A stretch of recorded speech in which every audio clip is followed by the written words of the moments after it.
Nick, wake up, we're vlogging. Shut the fuck up. Okay, so obviously I've never done this before. I didn't even look at myself in the mirror, so I probably look like shit. But every phase member eventually turns into a vlogger, right? Okay, so this is piece number 1. I just bought this car. And this is the car that I've been driving, piece number 2. This is a 98 Subaru Legacy. Has a lot of interesting things done to it. And this is a 92 Celica that also has a lot of interesting things that I have done to it. And I need to get rid of it because it's basically a project. And I don't have time for that because I'm going to college. So let me show you what we're doing today. So as you can probably easily tell, I have power steering fluid, maybe you can't tell, all over the top of my engine. Here's the power steering reservoir, here's the power steering pump. I replaced this yesterday, got a new one, but for some reason Subaru thought it would be a great idea to put a bolt for this inside of the reservoir. So there's a bolt back here that you probably can't see that holds it on. Then there's a bolt inside of here under this little filter thing. Right there, if you probably can't see it, it's in there. As you can imagine, something that is inside and covered in this thick, heavy fluid, any kind of fluid, constantly, it's all around it, it's not going to seal very well. It's going to leak. That's exactly what's happening to me. I have tried multiple things for this bolt. I cannot get it to seal. That's why there's power steering all over my engine, why it's all over this board, and why there's stains all over the driveway. So now I'm parked on the street. I bought the car with a massive power steering leak. After I get that bolt to seal, that will be fixed. This bolt is the last thing that I need to do in order for this car to not leak all over the ground. So this car, 98 Subaru Legacy, it has an aftermarket head unit, sunroof, the interior is decently clean until I destroy it. It's got 182,000 on it, kinda high, hoping it doesn't, explode in my fucking face. But, I got it for 950 bucks, and supposedly has a new clutch, new timing belt, new water pump. Hopefully that's all true. Hopefully. I also apologize for the horrible camera angles that I'm probably going to have throughout this entire thing. So since nothing I will do will work for that, I cannot get it to work, we're going to go to Subaru today, and they have a specific washer with a little gasket on it. And we're going to try to get that and see if it'll fucking seal. Let's just go yell at Nick until we leave. So I called Subaru just to make sure that they had it, gave them the part number, and it's a special order, and I might have to go through them, but I'm going to try to find it somewhere else. I guess it's called a Doughty washer, D-O-W-T-Y washer. And it's just a metal washer with a little rubber seal in the middle. I'm going to go try to find it at a hardware store. I doubt they're going to have it. I don't know. I also asked some Subaru people if they have any ideas, so we'll see. We might take the Celica.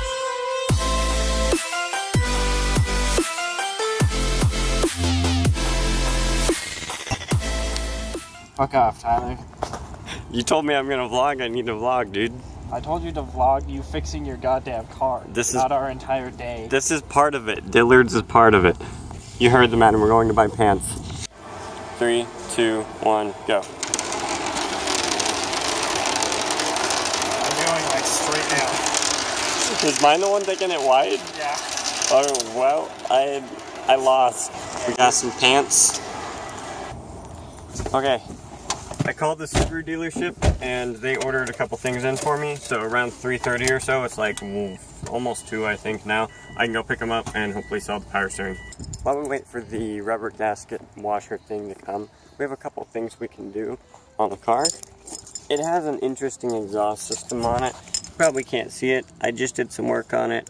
So usually it goes headers to a cat, to some extending pipe, to a muffler. But mine goes aftermarket headers to one cat to a straight pipe back, so it's pretty loud. So when it's running, it has a check engine light. With the check engine light you can't pass emissions, but I would have to drill a hole into one of my pipes to put another O2 sensor in for that to go away. So instead I'm just going to take the bulb out. So yeah, we can do that too. Other than that, I just want to clean up the engine since that leak will be gone. It is everywhere. Power steering is literally everywhere. And then we just got to get it registered, put into my name and everything, and work out insurance, and we're all good to drive this car instead of that one. I have gotten some food, so let's try to take this check engine light out. All I see is a screw here, one down here, and one on the other side, and then we should be able to pop this plastic piece out.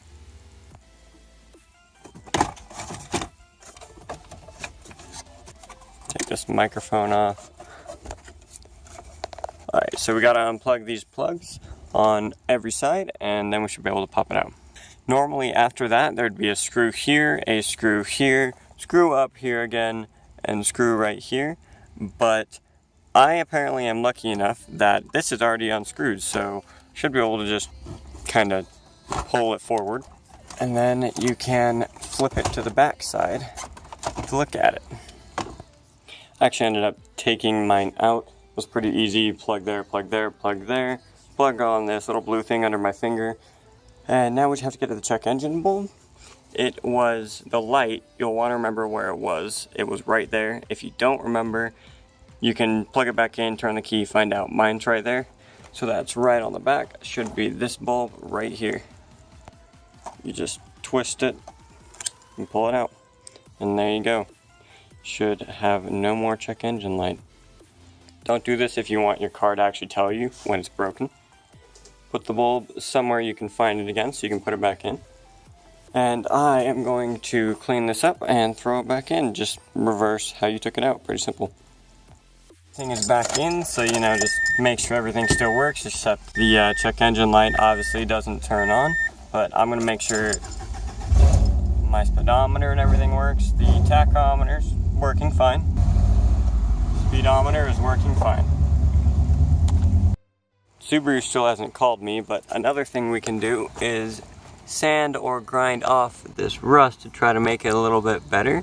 And then I have some just white Rust-Oleum I was going to paint on it. It's not a big deal if it gets on this black paint because we're going to redo it anyway. It's not like it's nice, but it's cheap, so we're going to fix it up.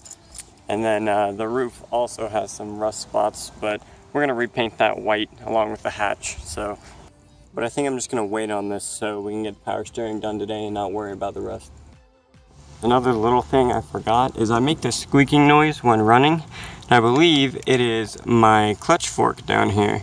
So I know that's hard to see and it's an absolutely horrible angle, but it looks pretty dry, it looks like just dirt, and it sounds like this chirping. So I'm gonna put some bearing grease on this the best that I can, see if it quietens, see if it quietens,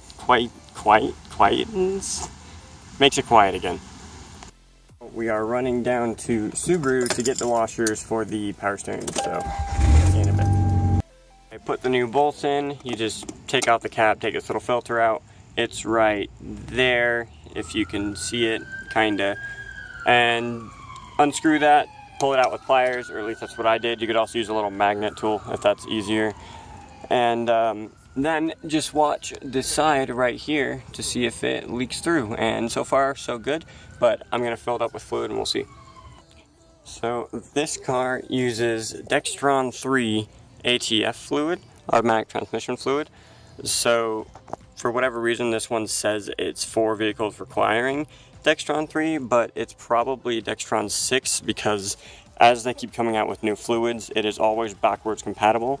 So I can put Dextron 6 into that car, but I cannot put Dextron 3 or 4 or 5 into a car that has been designed for Dextron 6. It's always that way, so do not mix up your fluids. If you didn't know, these bottles are actually designed to pour like with perfect airflow, so there's no air bubbles. Sorry, my autism kicked in and it's actually, I was saying it backwards. You pour it this way because then all the fluid gets down in the corner right here and all the air gets up here, so you don't get air bubbles, so it goes really smooth. It's just leaking like crazy again. Put some paper towels up. Took the bolt out. There's another bolt on the back as I showed earlier. I'm going to pop the reservoir up and see if it's the O-ring in the middle. Finally got it to seal. It was a bitch and a half, but it finally happened. It won't focus, but it's whatever. Now, okay, nice, now it's focused. Never actually lubed my shift fork, but I'll do that on my own. I'm sorry for not recording everything. I know this is a lot different. If you like it, let me know. And thanks. Peace.